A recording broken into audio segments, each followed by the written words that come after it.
Ni hao. Hola. 안녕하세요. Sawadika. Merhaba. Salam. Horasito. Konnichiwa. Sampurasun. Assalamualaikum, saya Maulisa Harani. Saya Fajar Arkan Raihan. Saya Muhammad Nova Arkan. Saya Ira Mardiani. Saya Egi Pratama. Saya Ina Rostina. Saya Rijal Mujaki. Saya Firman Alam. Saya Adam Gelar Anugrah. Namaku Renaldi Rakabasai.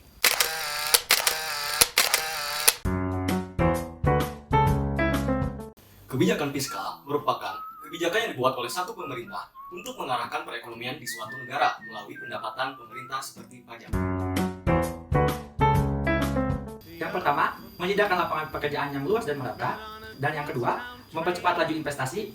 Ketiga, menciptakan keadilan sosial. Empat, pemerataan dan pendistribusian pendapatan.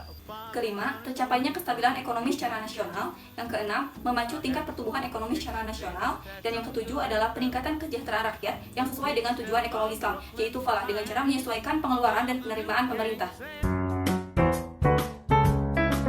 Yang pertama, fungsi alokasi. Fungsinya yaitu untuk mengalokasikan faktor-faktor produksi yang tersedia dalam masyarakat sehingga kebutuhan masyarakat berupa public goods seperti jalan dan pendidikan dapat terpenuhi secara layak dan dapat dinikmati oleh seluruh masyarakat.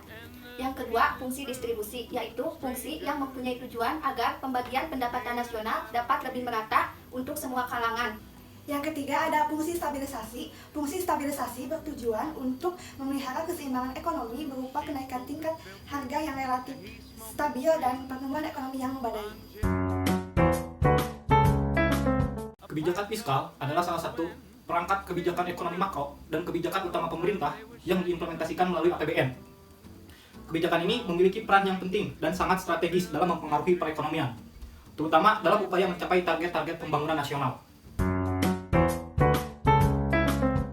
Ada 5 struktur APBN di Indonesia. Yang pertama, pendapatan negara atau hibah. Yang kedua, ada belanja negara. Yang ketiga, ada keseimbangan primer. Yang keempat, ada surplus atau defisit anggaran. Yang kelima, yaitu ada pembiayaan. Faktor penentu postur APBN terdiri dari pendapatan negara, belanja negara, dan pembiayaan negara. Hal tersebut dipengaruhi oleh kebijakan-kebijakan pemerintah yang terdiri atas kebijakan pembiayaan, kebijakan pendapatan negara, dan kebijakan lain-lainnya.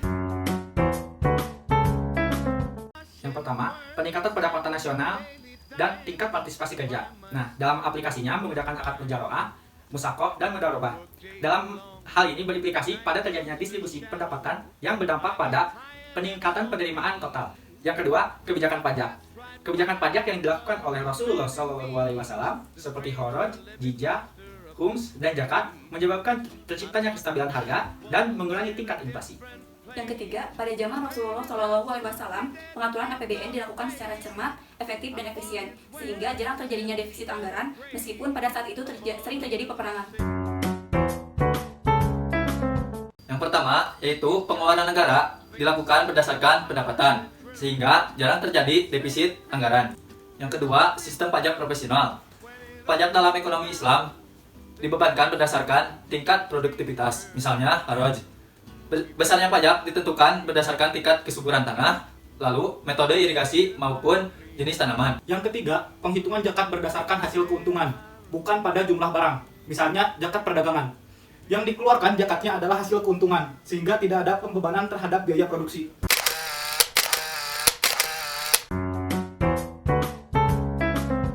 Kebijakan moneter yaitu kebijakan yang dilakukan oleh otoritas moneter, biasanya bank sentral, untuk mempengaruhi uang yang beredar, dan kredit gilirannya akan mempengaruhi pada kegiatan ekonomi masyarakat.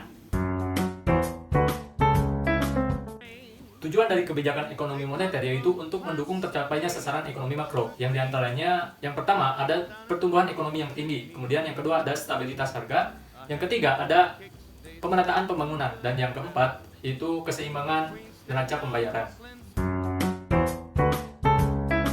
Fungsi dari kebijakan moneter yang pertama menjaga iklim investasi dari suatu negara, meningkatkan stabilitas dan pertumbuhan ekonomi, mengatasi tingkat pengangguran dan membuka sejumlah lapangan pekerjaan, menjaga stabilitas dari nilai mata uang dan mengendalikan laju inflasi.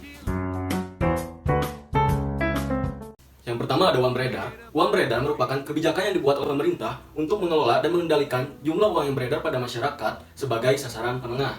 Lalu yang kedua ada pengendalian nilai mata tukar.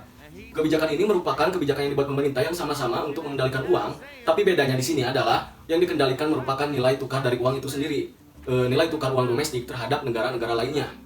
Lalu yang ketiga ada target inflasi.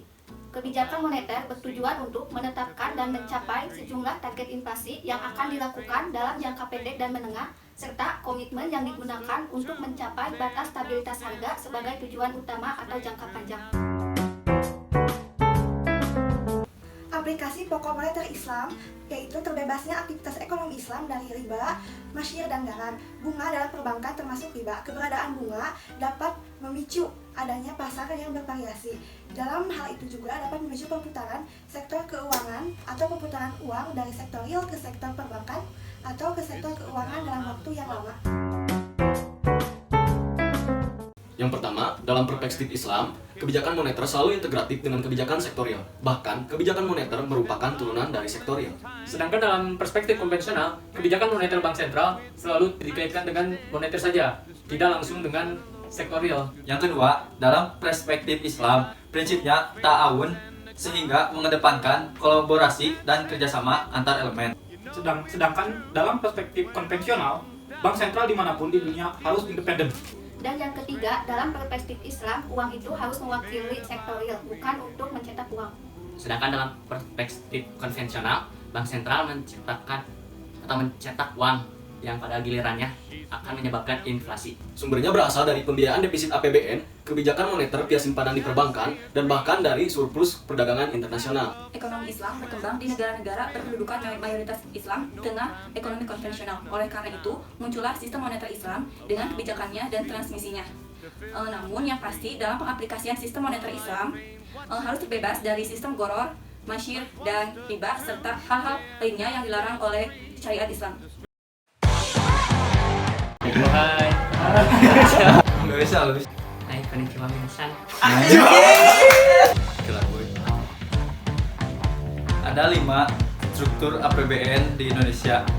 10.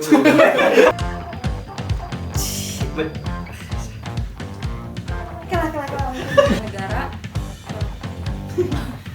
Dan yang terakhir, kenapa deh? Pemasukan pemerintah. Salah. Uang garam.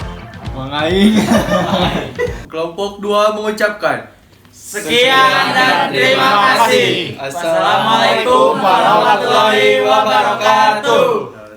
Are.